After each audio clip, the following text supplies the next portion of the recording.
بسم اللہ والصلاة والسلام علی رسول اللہ محمد وعلی آلہ واصحابہ وازواجہ اجمعین۔ السلام علیکم ورحمۃ اللہ وبرکاتہ۔ ہم حاصل کردہ دینی تعلیمات پر عمل کیوں نہیں کرتے؟ یہ سوال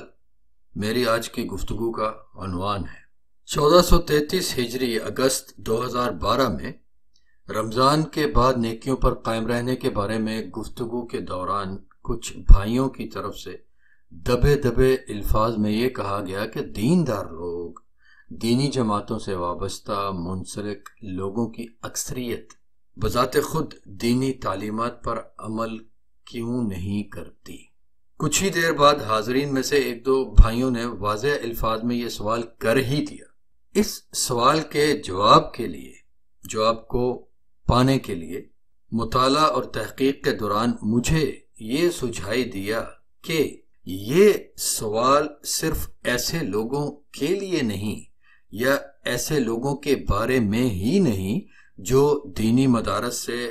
فارغ التحصیل ہوتے ہیں یا دینداری کی طرف مائل ہوتے ہیں یا دینداری سے تعلق والے لگتے ہیں یا دینی جماعتوں سے وابستہ منسلک یا منسوب ہوتے ہیں۔ یہ سوال صرف ایسے لوگوں کے بارے میں ہی نہیں بلکہ یہ سوال ہر ایک مسلمان کے لیے ہے، کیونکہ تقریباً ہر ایک مسلمان اپنے دین کے بارے میں کچھ نہ کچھ ایسا ضرور جانتا ہے جس پر وہ جاننے کے بعد بھی عمل نہیں کرتا، اور کچھ نہ کچھ ایسا بھی ضرور جانتا ہے جسے جاننے کے باوجود بھی وہ اس کے خلاف کام کرتا ہے۔ لہذا اس سوال کا جواب اور سوال میں ذکر کردہ کمزوری کا علاج انشاءاللہ ہر مسلمان کے لیے فائدہ مند ہوگا۔ جواب کی تلاش میں اللہ کی عطا کردہ توفیق سے بہت کچھ پڑھا اور سنا، اور جو جواب سب سے بہتر لگا وہ ایک مضمون کی صورت میں تیار کر کے نشر بھی کر دیا، وللہ الحمد۔ وہ مضمون میرے بلاگ پر بھی ہے اور دیگر کچھ مقامات پر بھی۔ اس وقت میں وہ جواب آپ صاحبان کے سامنے مختصر طور پر پیش کر رہا ہوں۔ تفصیل کے لیے میرے بلاگ پر مضمون کا مطالعہ فرمائیے گا، انشاءاللہ مزید فائدہ مند ہوگا۔ اس جواب کا اصل مدار شیخ محمد صالح المنجد حفظہ اللہ کا ایک بیان بنا جس میں مجھے بہت اچھی معلومات عین اس سوال کے جواب کے بارے میں میسر ہوئیں، اور اس کے ساتھ ساتھ دیگر حاصل مطالعہ بھی شامل ہوتا گیا، تو اللہ تعالیٰ کی اس توفیق سے میرا مضمون تیار ہوا۔ وہ جواب جاننے کے لیے سب سے پہلے تو ہمیں اپنے نفوس کا حساب کرنا چاہیے، اور وہ اس لیے کہ اللہ سبحانہ و تعالیٰ نے ایمان والوں کو اس چیز کا حکم دیا ہے کہ وہ اپنے نفوس کا حساب کرتے رہا کریں۔ ارشاد فرمایا ہے کہ یا ایھا الذین آمنوا اتقوا اللہ ولتنظر نفس ما قدمت لغد واتقوا اللہ ان اللہ خبیر بما تعملون۔ اے ایمان لے آنے والو، اللہ کی ناراضگی اور عذاب سے بچو، اور ہر ایک شخص دیکھے کہ اس نے کل قیامت کے لیے آگے کیا بھیج رکھا ہے۔ اللہ کی ناراضگی اور عذاب سے بچو، جو کچھ تم لوگ کرتے ہو یقیناً اللہ اس کی خبر رکھتا ہے۔ یہ سورۃ الحشر آیت نمبر 18 ہے۔ لہذا اب انشاءاللہ ہم بھی اپنے نفوس کا محاسبہ کرتے ہوئے اپنے آپ سے ہی بہت سے سوالات کریں گے، جن کے ذریعے انشاءاللہ ہم اس سوال کا جواب جانیں اور سمجھیں گے کہ جو کچھ ہم سیکھتے ہیں اس پر عمل کیوں نہیں کرتے، خاص طور پر دینی معلومات اور تعلیمات پر۔ تو آئیے میرے محترم سامعین، بھائیوں بہنوں، میرے ساتھ ساتھ آپ بھی اپنے آپ سے یہ سوالات کیجئے کہ ہم نے اپنے دین اور مذہب کے بارے میں دینی مسائل اور معلومات پر مبنی کتنی تقریریں سنی ہوں گی، کتنے خطبے سنے ہوں گے، کتنے درس سنے ہوں گے، کتنی کتابیں پڑھی ہوں گی، کتنے مقالے، مضامین اور تبصرے پڑھے ہوں گے، کتنی نصیحت آموز باتیں پڑھی سنی ہوں گی، کتنی بحثیں سنی ہوں گی، پڑھی ہوں گی، کتنی بحثوں میں بذات خود حصہ بھی لیا ہوگا،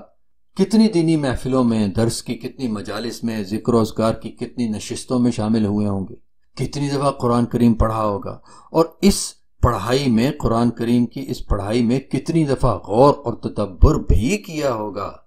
کتنی دفعہ اسے سمجھنے کی کوشش بھی کی ہوگی، اور اس غور و تدبر میں تفہیم کی کوششوں میں سے کتنی کوششیں ایسی ہوئی ہوں گی جو اللہ اور اس کے رسول کریم علیہ الصلوۃ والسلام کی مقررہ حدود میں محدود رہنے والی رہی ہوں، اور کتنی کوششیں ایسی ہوئی ہوں گی جو ان حدود سے باہر ہو کر کی جاتی رہی ہوں گی۔ قرآن کریم میں اللہ تبارک و تعالیٰ کی طرف سے جو احکام ہیں، کچھ کام کرنے کے، کچھ کاموں سے باز رہنے کے، ان پر کتنا عمل کیا۔ ہمارے عقیدے، عبادات، اخلاق و کردار، تعلیم و تربیت، عادات و اطوار، خرید و فروخت میں، محبتوں اور نفرتوں میں، دوستیوں اور دشمنیوں میں، غرض کے تقریباً معاشی اور معاشرتی معاملات میں ہم نے قرآن کریم پر عمل کتنا کیا ہے۔ کتنی دفعہ سیرت اور سنت رسول صلی اللہ علیہ وعلی آلہ وسلم کا مطالعہ کیا ہوگا، اور صحیح اور نادرست روایات کی تمیز کے ساتھ مطالعہ کیا ہوگا، اور اس مطالعے میں سے کتنی دفعہ ہم نے کچھ درست طور پر سمجھا ہوگا، اور اس درست طور پر سمجھے ہوئے میں سے کتنے کو ہم نے اپنایا ہوگا، اور اس اپنائے ہوئے میں سے کتنے پر ہم نے مستقل مزاجی سے مظاہرہ کیا ہوگا۔ قرآن فہمی، قرآن سے محبت، قرآن کی حفاظت، قرآن پر ایمان، سنت سے محبت، سنت کی حفاظت، سنت پر ایمان، اور اسی قسم کے عناوین پر مشتمل کتنی دعوتیں پیش کرتے ہوں گے ہم لوگ،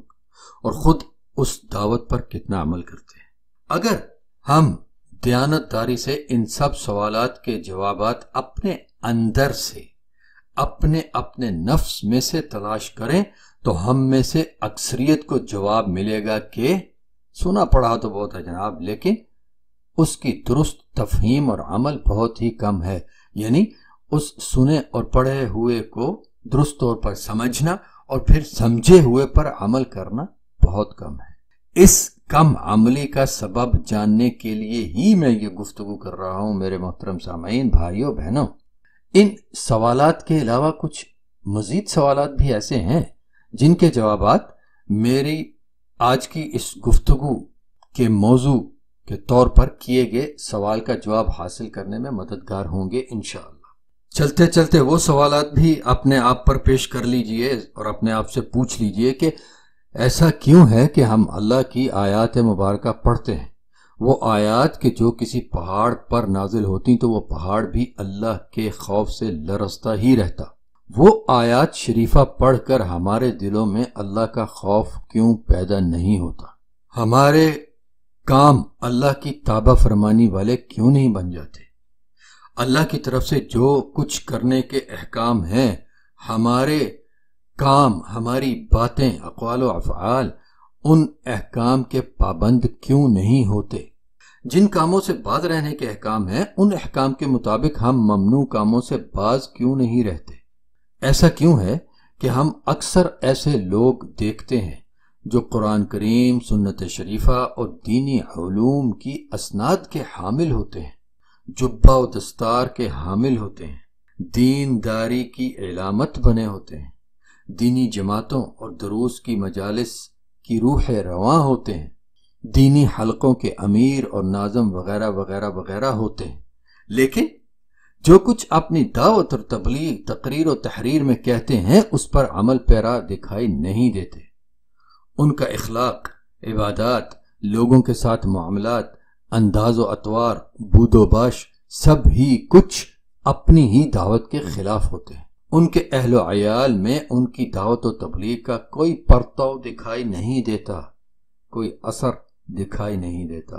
کوئی عکس، کوئی سایہ دکھائی نہیں دیتا۔ ان سب سوالات کو اگر ایک ہی سوال بنا لیا جائے تو وہی سوال بنتا ہے جو میری آج کی گفتگو کا عنوان ہے کہ ہم حاصل کردہ دینی تعلیمات پر عمل کیوں نہیں کرتے۔ اس کا جواب جاننے کے لیے ضروری ہے کہ ہم اپنی بے عملی اور غلط عملی کے بنیادی اسباب کو پہچانیں اور پھر ان کو دور کرنے کی کوشش کریں۔ اس سوال کے جواب کی تلاش میں جو اسباب میرے سامنے آئے، جو میں سمجھ سکا کہ یہ اسباب ہیں، ان میں سے پہلا سبب یہ ہے کہ علم حاصل کرنے کے لیے جو منہج اپنایا جاتا ہے وہ درست نہیں ہوتا۔ آخرت کی کامیابی کا خیال عموماً اس علم کو حاصل کرنے کے ارادوں میں نہیں ہوتا۔ سب سے پہلا اور بڑا سبب ہماری یہی غیر سنجیدگی ہے کہ ہم جو کچھ پڑھتے اور سنتے ہیں اسے کبھی سنجیدگی سے نہیں لیتے، لہذا اسے اپنانے کی طرف توجہ ہی نہیں ہوتی در حقیقت، بلکہ عموماً صرف اپنی مجالس، دروس، کلاسز، لیکچرز وغیرہ میں حاضری لگوا کر کسی صاحب کو راضی کرنا ہوتا ہے، یا اپنے من کو موٹا کرنا ہوتا ہے، یا لوگوں میں ایک اچھی دیندار مومن شخصیت کے طور پر ظاہر ہونا ہوتا ہے۔ اور دینی علوم کے بارے میں بطور خاص یہ محسوس ہوتا ہے کہ ہم ان کے حصول میں آخرت کی خیر اور کامیابی پانے کو ہدف نہیں بناتے، بلکہ عموماً دنیاوی مقاصد پانے کو ہدف بناتے ہیں۔ دینی تعلیم کو بھی عام طور پر دنیا کمانے کا ذریعہ سمجھ کر ہی حاصل کیا جاتا ہے، خواہ وہ دنیا کی کمائی مال و دولت کی صورت میں ہو یا نام و نمائش کی صورت میں، یا کہیں اس علم کو دین کے کام کے طور پر استعمال کیا جانا نظر آتا ہے تو اس میں بھی زیادہ تر یہی دکھائی اور سجھائی دیتا ہے کہ اللہ کے دین کے لیے اس علم کو استعمال نہیں کیا جاتا، بلکہ اپنے اپنے مسلک، مذہب، جماعت اور گروہ، سوچ و فلسفے اور اپنی اختیار کردہ پسند کردہ شخصیات وغیرہ کو سچا دکھانے کے لیے استعمال کیا جاتا ہے۔ اللہ کی رضا اور آخرت کی کامیابی حاصل کرنے کے ارادے سے دینی تعلیم حاصل کرنے والے کم ہی ہوتے ہیں۔ بس جس ارادے سے جس نے علم حاصل کیا ہوتا ہے اسی کے مطابق وہ کام کرتا ہوا دکھائی دیتا ہے۔ ان سب باتوں کی گواہی کے لیے کسی لمبے چوڑے بیان کی ضرورت نہیں۔ دینی علوم، دینی معاملات، دینی جماعتوں، دینی تبلیغ سے متعلق لوگوں کے روزمرہ اعمال ہی کافی ہیں جو ہمیں دکھائی دیتے ہیں، سجھائی دیتے ہیں، سمجھ میں آتے ہیں اور اس سوال کا سبب بنتے ہیں جو سوال میری اس گفتگو کا موضوع ہے۔ جی، یہ حقیقت ہے، اور حاصل کردہ علم پر ہمارا عمل نہ ہونے کا بنیادی بڑا سبب ہے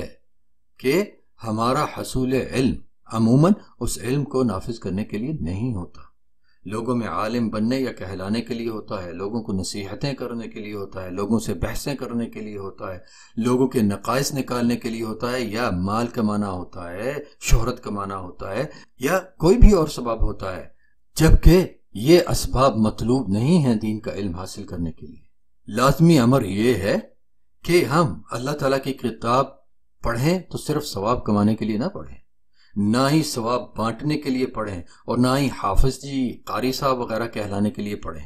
اور نہ ہی قرآن کے ذریعے کوئی مال و متاع کمانے کے لیے پڑھیں اور پڑھائیں، اور نہ ہی لوگوں پر حجت بازی کرنے کے لیے پڑھیں، اور نہ ہی اپنے آپ کو قرآن کا محب ہونے کا پردہ اوڑھنے کے لیے پڑھیں، بلکہ اس قرآن کریم میں بتائے گئے عقائد اپنانے کے لیے پڑھیں، اس میں دیے گئے احکام پر عمل کرنے کے لیے پڑھیں۔ تو پہلا بڑا بنیادی سبب کم عملی کا یہ ہے کہ حصول علم میں نیتیں صاف نہیں ہوتی، آخرت کمانا مقصود مطلوب نہیں ہوتا۔ دوسرا سبب یہ کہ تربیت کی کمی، تربیت کی کمزوری، تربیت کا درست نہ ہونا۔ ہماری زندگیوں میں بچپن سے لے کے بڑھاپے تک یہ سب کمزوریاں پائی جاتی ہیں۔ گھر، مدارس، schools, colleges, universities, educational institutes وغیرہ وغیرہ میں دیے اور پائے جانے والے علوم کے ساتھ ان پر عمل کرنے کی تربیت نہ ہونے کے برابر ہوتی ہے۔ بس علم بانٹے جاتے ہیں ڈگریاں، ڈپلومے اور اسناد حاصل کرنے کے لیے، تربیت نہ ہونے کے برابر ہوتی ہے، اور جو ہوتی ہے تو اس میں بھی عموماً صرف چند دنیاوی فوائد حاصل کرنا ہی سکھایا جاتا ہے۔ بنیادی مقصد اسناد، سرٹیفکیٹس اور ڈگریاں وغیرہ حاصل کرنا ہی ہوتا ہے دنیا کمانے کے لیے، نام و نمود، شہرت کمانے کے لیے، اور وہ بھی تو دنیا کا ہی حصہ ہے۔ تو تربیت کی کمی، تربیت کا فقدان، یہ ہے دوسرا سبب۔ تیسرا سبب اچھی تربیت دینے والوں کا میسر نہ ہونا۔ بعض اوقات یہ بھی ہوتا ہے کہ کسی شخص کا ارادہ تو بالکل درست ہوتا ہے، نیت بالکل صاف ستھری اور اچھی ہوتی ہے، نیک ہوتی ہے، اور اسی کے مطابق وہ علم حاصل بھی کرتا ہے، لیکن اسے کوئی اچھی تربیت دینے والا میسر نہیں ہوتا۔ کبھی کسی کو ایسے ماں باپ نہیں ملتے جو اسے اس کے دین، دنیا اور آخرت کے بارے میں درست تربیت دے سکیں، تو کبھی کسی کو مدرسے، اسکول، کالج یا دیگر تعلیمی اداروں میں ایسا کوئی استاد نہیں ملتا جو اس کے ارادوں کی اصلاح کرتے ہوئے اس کی درست تربیت کر سکے، بلکہ ایسی شخصیات اور ایسے وسائل اور اسباب بکثرت ہیں جو اس شخص کو اپنے اور دوسروں کے لیے ایک اچھا نفع بخش مسلمان بنانے کی بجائے ان کی اپنی شخصیات تک محدود رہنے والا، ان کا ہی پابند رہنے والا یا خود غرض اور ہوائے نفس کا پیروکار بنا دیتے ہیں۔ ایسی کمی، ایسے نقص کو دور کرنا، ختم کرنا سب ہی مسلمانوں کی اجتماعی ذمہ داری ہے، لیکن جب ہم خود ہی اپنے حاصل کردہ علوم کے مطابق عمل نہیں کرتے تو دوسروں کو کیا تربیت دیں گے؟ جب ہم خود ہی اپنے حاصل کردہ علوم کے مطابق اپنا ہی محاسبہ نہیں کرتے تو دوسروں کو کیا تربیت دیں؟ چوتھا سبب یہ ہے کہ جو اسلامی تعلیمات ہم حاصل کر لیتے ہیں ان کے مطابق ان پر عمل کرنے کی قوت عمل اور ان کے خلاف عمل نہ کرنے کی قوت مزاحمت وہ بہت کم ہوتی ہے ہم لوگوں میں۔ اور اس کا سبب کیا ہے؟ اس کا سبب جو میں پہلے بیان کر چکا ہوں، ایک تو وہی ہے کہ ہم جو کچھ سنتے، پڑھتے اور سیکھتے ہیں وہ دنیا کے فوائد، دنیا کے فائدے حاصل کرنے کے لیے سیکھتے ہیں، اور اس کے علاوہ یہ سبب بھی ہے کہ کسی نیک کام پر ملنے والے اجر اور ثواب پر یقین کی کمی ہوتی ہے ہمارے اندر، اور وہ کمی ہمیں اس پر عمل کرنے سے کمزور بنائے رکھتی ہے۔ اور اسی طرح کسی گناہ کی سزا اور عذاب پر یقین میں بھی کمی ہوتی ہے، اور وہی کمی وہ گناہ کر گزرنے کا سبب بنتی ہے، اور ہم صاحب علم ہونے کے باوجود اس گناہ کا شکار نظر آتے ہیں۔ اگر ہم دینی تعلیمات حاصل کرتے ہوئے، قرآن پاک کا مطالعہ کرتے ہوئے، سنت مبارکہ کا مطالعہ کرتے ہوئے نیکیوں کے اجر و ثواب اور گناہوں کی سزا اور عذاب کے ذکر کو صرف پڑھ سن کر نکلنے کی بجائے ان پر رکیں، ان پر تدبر کریں، تو انشاءاللہ نیکیوں پر عمل کی قوت میں اضافہ ہوگا اور گناہوں کے خلاف مزاحمت کی قوت کو بھی تقویت ملے گی، اور ہم اپنی حاصل کردہ دینی تعلیم کے خلاف کام کرنے والوں میں سے نظر نہیں آئیں گے۔ پانچواں سبب یہ ہے کہ فرائض کی ادائیگی پر ہی رکا رہا جاتا ہے، سنت اور نفلی عبادات کو اہمیت نہیں دی جاتی، یا اگر دی جاتی ہے، عمل کیا جاتا ہے تو ایسے نفلی اعمال پر جو کہ اللہ سبحانہ و تعالیٰ اور اس کے آخری نبی اور رسول کریم محمد صلی اللہ علیہ وعلی آلہ وسلم سے کسی قسم کی تائید نہیں پاتے۔ تو ہم میں سے اکثر ایسے ہی نظر آتے ہیں جو فرائض کو بھی جانتے ہیں، سنت اور نوافل کو بھی جانتے ہیں، لیکن صرف دینی فرائض کی ادائیگی تک ہی رکے رہتے ہیں، اور وہ بھی بس گنتی پوری کرنے کے سے انداز میں، اور نفلی نیک کاموں کے بارے میں علم ہونے کے باوجود بھی ان پر عمل نہیں کرتے۔ ایسے لوگوں کی اکثریت اس دھوکے کا شکار ہوتی ہے کہ بس جی جو فرض ہے وہ ادا کر لیجئے، اللہ غفور الرحیم ہے جناب، اللہ بڑا بخشنے والا ہے۔ جی ہاں، اس میں کوئی شک نہیں، اللہ غفور الرحیم ہے، اور اس میں بھی کوئی شک نہیں کہ وہ شدید العقاب بھی ہے اور اس کی گرفت بڑی مضبوط ہے، اور اس میں بھی کوئی شک نہیں کہ سنت مبارکہ پر عمل اور نفلی نیکیاں، وہ سنت مبارکہ اور وہ نفلی نیکیاں جو اللہ تبارک و تعالی اور اس کے نبی کریم علیہ الصلوۃ والسلام کی طرف سے تائید پاتی ہوں، یعنی ثابت شدہ سنت مبارکہ نفلی نیکیوں والے کام اللہ کے قرب کا حصول ہیں، کوئی شک نہیں اس بات میں۔ اور فرائض کی ادائیگی میں ثابت قدمی کا بہت بڑا سبب ہے۔ جب سنت مبارکہ پر عمل چھوڑا جائے، نفلی نیکیوں پر عمل چھوڑا جائے، تو کچھ ہی عرصے میں فرائض کی ادائیگی میں بھی کمزوری اور کمی ہونے لگتی ہے، اور معاذ اللہ ایسا وقت بھی آ ہی جاتا ہے جب انسان فرائض کی ادائیگی سے بھی غافل ہو جاتا ہے، انہی فرائض سے جن کے متعلق اسے علم ہوتا ہے اور دوسروں کو ان کی تلقین کرتا پھرتا رہتا ہے، ان سے وہ خود ہی غافل ہو جاتا ہے، سنت مبارکہ پر عمل کرنے سے دور رہنے کی وجہ سے، نفلی عبادات پر عمل کرنے سے دور رہنے کی وجہ سے۔ اب چلتے ہیں چھٹے سبب کی طرف، چھٹا سبب ہے کہ مستقل مزاجی نہیں ہے ہم لوگوں، مستقل مزاجی کا فقدان ہے۔ عموماً یہ ہوتا ہے کہ ہم کسی عمل کا اجر و ثواب جاننے کے بعد اس پر خوب زور و شور سے عمل شروع کر دیتے ہیں، دھنا دھن، اور چند ہی دنوں بعد ہمارا جوش و خروش رخصت ہونے لگتا ہے، اور کچھ عرصہ بعد وہ عمل ہماری زندگی سے ناپید ہو جاتا ہے۔ دیکھیے، یہ بات اچھے طریقے سے سمجھیے کہ وقتی جوش اور جذبے کی بنا پر نیک عمل شروع کرنا تو آسان ہوتا ہے، لیکن مستقل مزاجی نہ ہونے کی وجہ سے اس نیکی پر عمل پیرا رہنا ممکن نہیں رہتا۔ لہذا ہمیں کسی نیک عمل کے اجر و ثواب پر توجہ جوڑے رکھتے ہوئے، اپنے نفس کے خلاف جہاد کرتے ہوئے اپنے اندر مستقل مزاجی بیدار کرتے ہی رہنا چاہیے، اور اس کو بیدار ہی رکھنا چاہیے۔ ساتواں سبب یہ ہے کہ ہم اللہ تعالیٰ کی کتاب اور نبی کریم علیہ الصلوۃ والسلام کی سنت شریفہ سے تعلق بہت کمزور سا رکھتے ہیں۔ یہ دو چیزیں ہی اللہ کے دین کا مصدر ہیں، اور ان دو مصادر سے تعلق اور ربط مضبوط نہ ہونا بھی ہماری کم عملی اور ناعملی کے اسباب میں سے ایک بڑا سبب ہے۔ جی ہاں، یاد رکھیے کہ دین اسلام کے ان دو فقط مصادر کا صرف مطالعہ ہی ان کے ساتھ مضبوط تعلق اور ربط کی دلیل نہیں بنتا، جب تک کہ ان کا درست فہم ساتھ میسر نہ ہو، اور جب تک اس درست فہم کے مطابق ان پر عمل نہ ہو، ان کے ساتھ تعلق مضبوط نہیں بنتا۔ اگر ان کا مطالعہ تو کیا جائے، لیکن ان کو سمجھا اپنی اپنی عقلوں کے مطابق جائے، مختلف فلسفوں منطقوں کے مطابق سمجھا جائے، اپنے اپنے مذہب، مسلک، اختیار کردہ شخصیات اور جماعتوں کے دی ہوئی سوچوں اور فکروں میں قید رہ کر سمجھا جائے، درست فہم کے مطابق نہ سمجھا جائے، تو یہ کوئی تعلق نہیں، اور یہ ہماری کم عملی اور ناعملی کے اسباب میں سے ایک بڑا سبب ہے۔ آٹھواں سبب یہ ہے کہ مستقبل میں نیکی کرنے کی جھوٹی امید۔ جی، یہ جھوٹی امید کہ ہم مستقبل میں نیکی کر لیں گے، یہ ایک اور بڑا سبب ہے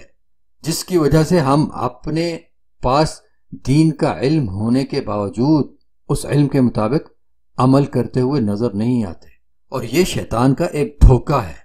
ہم دیکھتے ہیں کہ ہم میں سے اکثر لوگ کسی نیکی کی طرف مائل ہوتے ہیں، اسے کرنے کا ارادہ کرتے ہیں، تو شیطان اس قسم کے دھوکے اور جھوٹی امیدیں ظاہر کرتا ہے کہ ابھی بہت وقت ہے، بعد میں کر لیں گے، ابھی تو جوان ہیں، کچھ اور کام کر رہے ہیں، بہت سی ذمہ داریاں ہیں، یہی تو وقت ہے کہ دوسرے کام کر لیے جائیں وغیرہ وغیرہ، بعد میں ان کاموں سے فارغ ہو کے پھر اس طرف آ جائیں گے، پھر یہ کام کر لیں گے۔ جبکہ رسول اللہ علیہ الصلوۃ والسلام نے تو ہمیں یہ تعلیم دی کہ نیک کام کرنے میں جلدی کرو، کالی رات کے اندھیرے ٹکڑوں کی طرح پے در پے ایسے فتنے آنے سے پہلے کہ جن میں کوئی شخص صبح کے وقت ایمان والا ہوگا تو شام کے وقت کافر ہو چکا ہوگا، یا شام کے وقت ایمان والا ہوگا تو صبح کے وقت کافر ہو چکا ہوگا،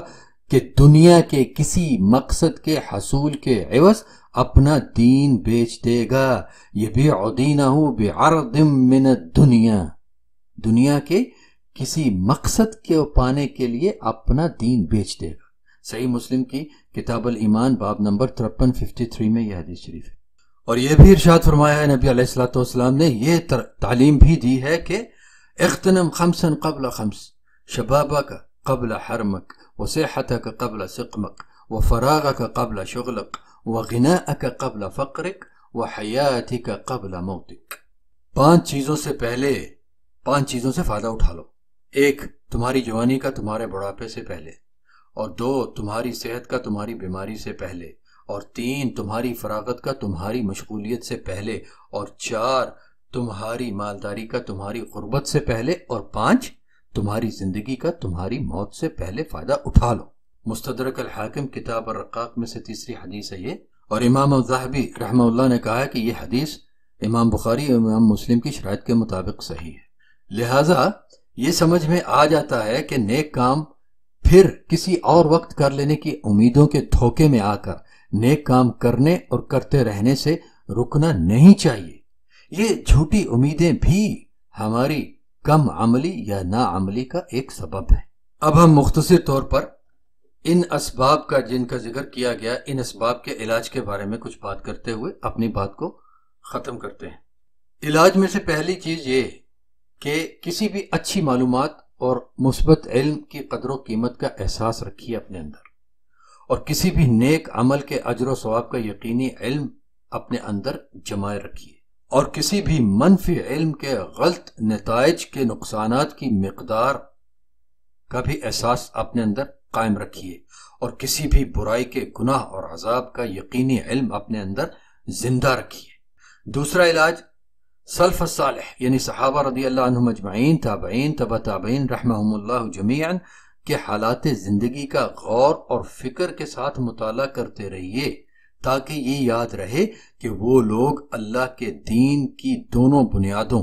یعنی قرآن کریم اور اللہ کے آخری نبی اور رسول کریم محمد علیہ السلام کی سنت مبارکہ پر کس طرح عمل کرتے تھے اور ان کو کس طرح نافذ کیے رکھتے تھے۔ تیسرا علاج یہ ہے کہ اپنے حالات زندگی اور اپنے ارد گرد کے حالات کے مطابق دینی احکامات اور معلومات کو زیادہ سے زیادہ درست طور پر نافذ کرتے رہنے کی تربیت خود کو بھی دیجیے اور دیے رکھیے، اور اپنے ارد گرد والوں کو بھی دیجیے اور اس تربیت کو جاری و ساری رکھیے۔ چوتھا علاج یہ کہ اللہ تبارک و تعالیٰ سے دعا کرتے رہیے کہ وہ اس کی رضا کے عین مطابق ہمیں اس کے دین کے بارے میں حاصل کردہ تمام علم پر عمل کی ہمت دے، اور ہمارے حاصل کردہ تمام مثبت علوم پر عمل کرنے کی ہمت دے، کہ دعا وہ عمل ہے جس کو قبول فرما کر اللہ سبحانہ و تعالی اس کی اپنی مقرر کردہ قضاء کو بھی بدل دیتا ہے۔ لا يرد القضاء الا الدعاء ولا يزيد في العمر الا البر۔ قضاء کو، فیصلے کو، اللہ کے فیصلے کو دعا کے علاوہ کوئی اور چیز پھیر نہیں سکتی، اور عمر میں نیکی کے علاوہ کوئی اور چیز اضافہ نہیں کر سکتی۔ یہ اللہ کے رسول علیہ السلام نے ہمیں بتایا ہے۔ سنن ترمذی کتاب القدر باب نمبر 6 میں ہے یہ حدیث شریف۔ اللہ تبارک و تعالیٰ سے دعا کیجئے کہ اللہ تبارک و تعالیٰ ہم سب کو جو بھی دینی علم ہم نے حاصل کیا اور جو بھی اچھائی اور نیکی والا مثبت علم ہم نے حاصل کیا، اس پر ہمیں اس کی رضا کے مطابق ہی عمل کرنے کی توفیق عطا فرماتا رہے، اور جب ہم اس کے سامنے حاضر ہوں تو اس کی رضا پانے والوں میں سے ہوں۔ والسلام علیکم ورحمۃ اللہ وبرکاتہ۔